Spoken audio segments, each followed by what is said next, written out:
These birds are a mystery on wings. They're homing pigeons. They're brave, determined flyers who've done active service in 2 world wars. They provide the most democratic sport in the world, pigeon racing. In Britain alone, there are tens of thousands of fanciers, as pigeon enthusiasts call themselves. It's a sport for the highest or the humblest.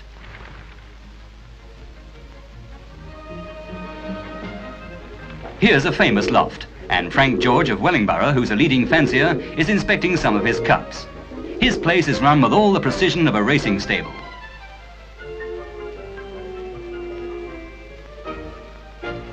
This is his most famous bird, the Flying Dutchman, long-distance champion, now used for breeding. It cost £800, the dearest pigeon in history. There are more than 1,000 pigeons in these lofts, and everything is on the grand scale, under an expert loft manager. Youngsters bred here are exported all over the world. These are young birds, not long off the nest. They're lucky. They've started off in the ascot of the pigeon world. But the same dreams and hopes go on in more modest lofts all over Britain. For pigeon racing is very much a game for optimists. And many a small man has carried off the top prizes. It needs luck, judgment, and endless patience.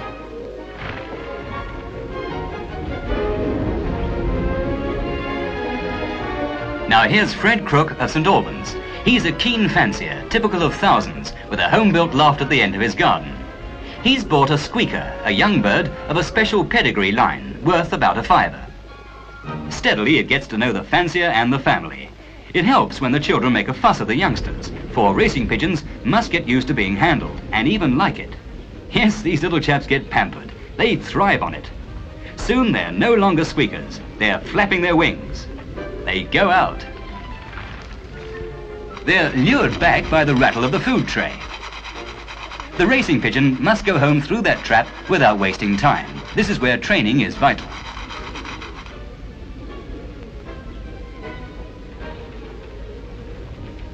When they're about 3 months old, they'll be ready for their first flight home.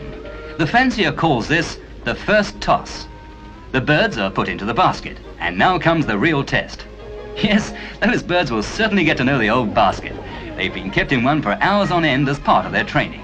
They learn to eat and sleep in them on long journeys. It's a pigeon's life.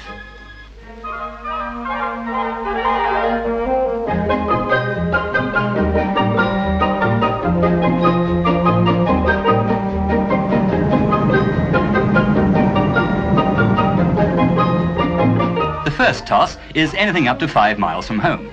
It's a great moment when the fancier sees the miracle of the homing instinct in a new generation. He has losses, but not many.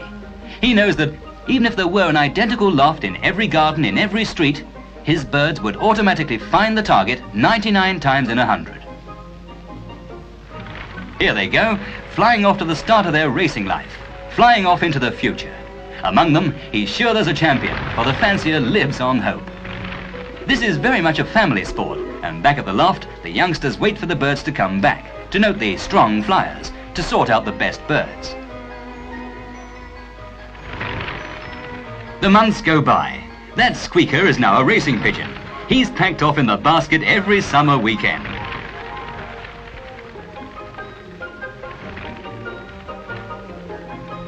Here he is, back from the races. He gets used to the routine that's to be his life. Off with his race band as soon as you can handle him. Put it into the time clock and stamp it. The clock has been checked. There's no fiddling in this game. And for all the fancier knows, he may have a winner.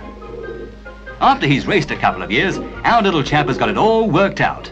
Hours in the basket and a good belt home to the little woman. That's the way it goes. He can even fly in the Pigeon Grand National, the annual race home from Pau in the French Pyrenees. Nearly 3,000 entries are assembled yearly at Oxford.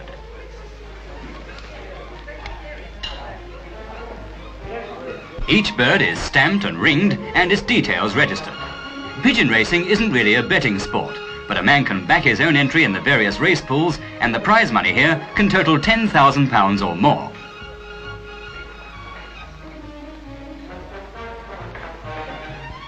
Then it's back to the basket, where a bird has to spend so much of his life, with maybe a thought for the little woman on the eggs back home. The pigeon special is loaded up for the long journey. First stop, the airport. Churns of local water. Well, these fanciers think of everything. Here's the feed. None of that rich French stuff. All aboard for France and the long race home. Here we are at Gatwick. Don't forget that nice British water. It's so dependable. They're away, 3,000 pigeons. This is the way to travel. It's so much easier on the poor old wings. In they come at Pau, 3,000 worldly wise little travellers carrying 3,000 hopes of success. And they're a good 600 miles from their home loft.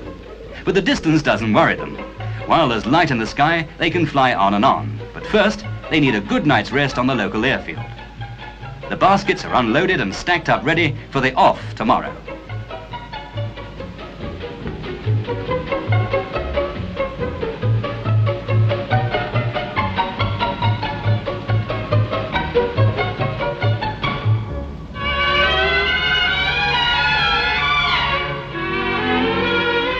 The handlers who flew over with them give the birds their regular feed, not forgetting, of course, a good swig of that water. Yes, these racing pigeons are certainly looked after. They're the aristocrats of the bird world. Now we're getting ready for the off, undoing all but the last catches on the baskets. And here they go. Yes, they're off. The last ones will catch up and join the flock as it wheels round to get its bearings. 600 miles and more ahead. The race is so timed that the birds will roost in northern France at sundown. If they reached the channel, they'd be in trouble, for they'd try to roost on the sea as they came down in the darkness.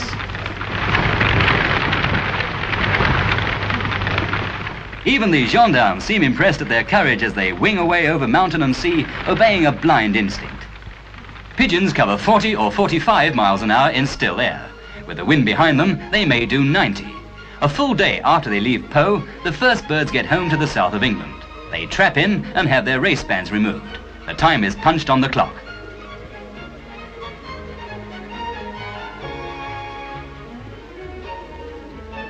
Here he is back home after a tough race, broken only by a night out on the tiles on some farmhouse in Normandy.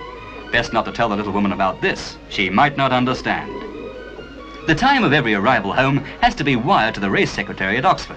And, as the minutes tick by, hundreds of telegrams are delivered in batches. The exact distance to each loft has been worked out to the nearest yard. The race is won, not by the first home, but by the pigeon with the highest average speed. Secretary Bob Antingham soon knows the probable winner, but the various pools take a time working out and may not be settled until much later.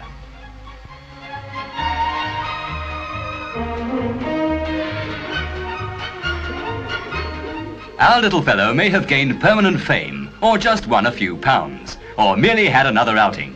He's canny, but there's one thing he can't tell us. How does he get this instinct? What makes him tick? Nobody knows. The fancy has many theories, some very fancy indeed. We know he doesn't start with a full instinct. He has to be trained. He's lost in fog, so vision's part of it. He's best in sunshine. He seems to take a bearing on the sun. Lastly, he has remarkable eyesight. He knows where he's going all right, which is where he has the advantage over some of the rest of us.